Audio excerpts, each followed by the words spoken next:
ઇતિહાસનું સૌથી મોટું બજેટ.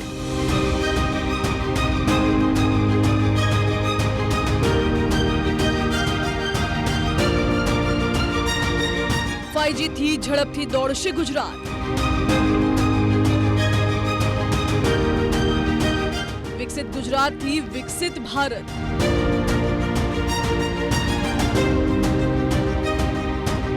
ગરવી ગુજરાત બનશે ગ્રીન ગુજરાત.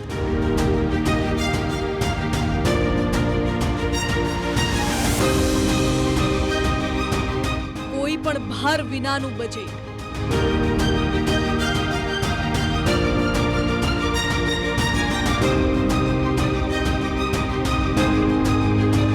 બજેટ લગાવશે 26ની હેટ્રિક.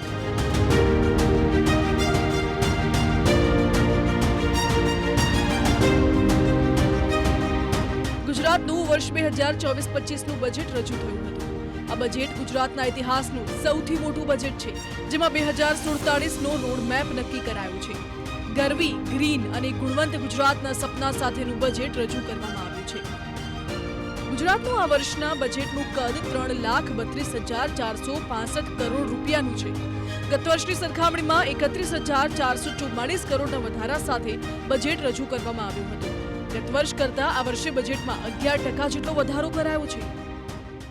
આ સંતુલિત બજેટ સાથે સાથે આપણા ગુજરાતના ઇતિહાસનું સૌથી મોટું બજેટ થયું છે અને દરેક વર્ગને અને દરેક વિસ્તારને ન્યાય આપે એ રીતનું આ બજેટ કરવામાં આવ્યું છે. અને અમારા બધા ધારાસભ્યશ્રીઓ સાથે બધા લોકોને આનાથી ઘણા બધો જે રીતે શહેરોના વિકાસ માટે 2047માં આપણો રોડ મેપ છે કે શહેરી વસ્તીનો 75% ભાગ શહેરમાં વધશે. એટલા માટે આપણે નગરપાલિકાઓને મહાનગરપાલિકાઓમાં લાવીને અત્યારથી જ આ વિકાસનું આયોજન કર્યું છે. નવસારી, ગાંધીધામ, મોરબી, વાપી, આણંદ, મહેસાણા, સુરેન્દ્રનગર, વઢવાણની મહાનગરપાલિકાનો દરજ્જો આપવામાં આવશે. રાજ્યમાં નવી 2500 બસ શરૂ કરવામાં આવશે. વર્ષ 2047 સુધીમાં ગુજરાતની અર્થવ્યવસ્થા હાલની $0.28 ટ્રિલિયન થી $3.5 ટ્રિલિયન કરવાનું લક્ષ્ય છે. બજેટમાં સામાજિક સુરક્ષા, માનવ સંસાધન વિકાસ, આંતરમાળખાકીય સુવિધા, આર્થિક પ્રવૃત્તિઓનો વિકાસ અને ગ્રીન ગ્રોથના 5 સ્તંભ છે. ગરીબ, મધ્યમ વર્ગની વિદ્યાર્થીનીઓને સહાય પણ આપવામાં આવશે.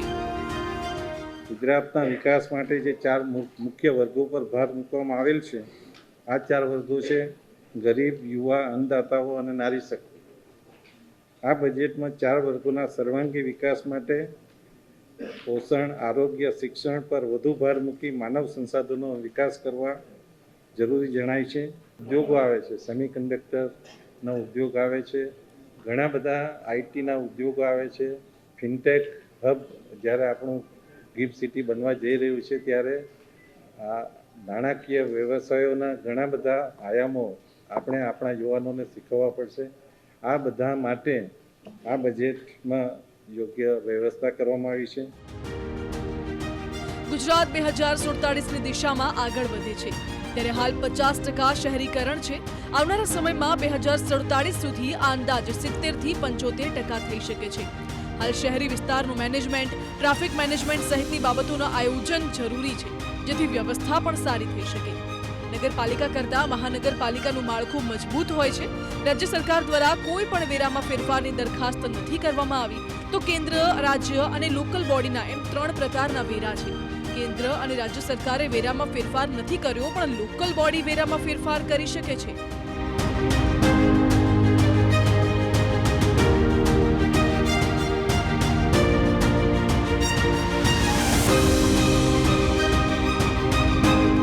નાણાપ્રધાન કનુ દેસાઈએ આ વખતે દીકરીઓના અભ્યાસ માટે નમો સરસ્વતી યોજના અને નમો લક્ષ્મી યોજનાની જાહેરાત કરી છે. હવે નમો લક્ષ્મી યોજના શું છે તેના વિશે વાત કરીએ તો નમો લક્ષ્મી યોજના હેઠળ ધોરણ 9 થી 12માં અભ્યાસ કરતી વિદ્યાર્થીનીઓને સહાય આપવામાં આવશે. ધોરણ 9 થી 12માં કન્યાઓનો પ્રવેશ વધશે. આ યોજના માટે આગામી વર્ષમાં 1250 કરોડ રૂપિયાની જોગવાઈ કરવામાં આવી છે. તો નમો સરસ્વતી યોજના શું છે? વિજ્ઞાન પ્રવાહના અભ્યાસક્રમોમાં શિક્ષણને પ્રોત્સાહન આપવા માટે નમો સરસ્વતી યોજનાની જાહેરાત કરવામાં આવી છે. ઉચ્ચતર માધ્યમિક શાળાઓના વિજ્ઞાન પ્રવાહમાં અભ્યાસ કરતા ગરીબ અને મધ્યમ વર્ગના પાત્રતા ધરાવતા વિદ્યાર્થીઓને ધોરણ 11માં ₹10,000 અને ધોરણ 12માં ₹15,000 મળી કુલ ₹25,000ની સહાય આપવામાં આવશે. આ યોજનાથી આગામી 5 વર્ષમાં વિજ્ઞાન પ્રવાહમાં વિદ્યાર્થીઓની સંખ્યા અંદાજે વાર્ષિક 2 લાખથી પણ વધી 5 લાખ થવાની ધારણા છે. અને આ યોજના માટે આવતા વર્ષે અંદાજે ₹400 કરોડનો ખર્ચ થશે.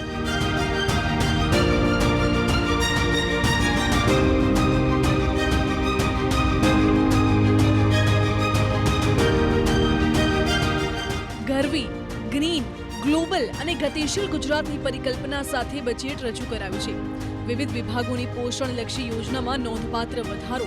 3200 કરોડની જોગવાઈ સામે પોષણલક્ષી યોજના માટે આગામી વર્ષે 5500 કરોડની જોગવાઈ. આવનારી પેઢીને વધારે સક્ષમ બનાવવા સુપોષિત ગુજરાત મિશનની જાહેરાત. સગર્ભા અને ધાત્રી માતાઓ માટે નમો શ્રી યોજના. 12,000ની સહાય, 750 કરોડની જોગવાઈ. દૂધ સંજીવની યોજના, ફેટનું પ્રમાણ 4.5% કરાશે. 3 વર્ષમાં 8,000 નવી આંગણવાડીનું નિર્માણ કરાશે. 20,000 આંગણવાડીઓને આઈટી કનેક્ટિવિટી પૂરી પડાશે. પીએમ જન આરોગ્ય યોજના હેઠળ રાજ્યમાં 3100 કરોડની જોગવાઈ કરાઈ છે. સ્માર્ટ ક્લાસરૂમથી સજ્જ કરવા 2,000 કરોડના ખર્ચે મિશન સ્કૂલ ઓફ એક્સલન્સ અમલી કરાશે. પ્રધાનમંત્રી સૂર્યોદય યોજના દ્વારા 1 કરોડ ઘરોનું સૂર્ય ઉર્જાથી પ્રકાશિત કરવાનું લક્ષ્યાંક છે. કૃષિ ક્ષેત્ર માટે સરકારે પટારો ખોલતા કુલ 22,194 કરોડ રૂપિયાની જોગવાઈ કરી છે, જેમાં પાક કૃષિ વ્યવસ્થા, સહકાર, પશુપાલન, કૃષિ યુનિવર્સિટીઓ તેમજ પ્રાકૃતિક કૃષિનો સમાવેશ થાય છે.